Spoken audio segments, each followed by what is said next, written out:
இப்போ நீலகிரி, ஊட்டி, கொடைக்கானல் போகிறவங்க காரில் போகிறாங்க. ஒரு 10 கார் போனால் பரவாயில்ல, 100 கார் போனாலும் பரவாயில்ல. 1,00,000 கார் இங்கேருந்து போச்சுன்னா எங்கடா அங்கே இடம் இருக்குது?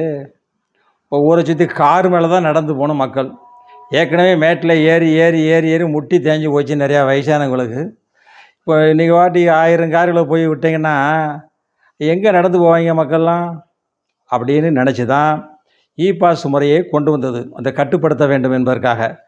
ஆனால் தற்போது இருக்கக்கூடிய பேச்சாளர், அதிமுகவுடைய பொதுச் செயலாளர் அவர்கள் சொல்கிறார், நாங்கள் ஆட்சிக்கு வந்தால் இ பாஸ் முறையை எடுத்து விடுவோம், சுதந்திரமாக போங்க எல்லோரும், இ பாஸே கிடையாது, யாருனாலும் போங்க, நீங்கள் யாராக இருந்தாலும் பரவாயில்ல, அங்கே போய் நீங்கள் ஃப்ரீயாக தங்கிக்கலாம், எங்கே காருக்குள்ளே தங்கணும் அப்படின்னு சொல்லிட்டு அடுத்த வீடியோவில் வரேங்க.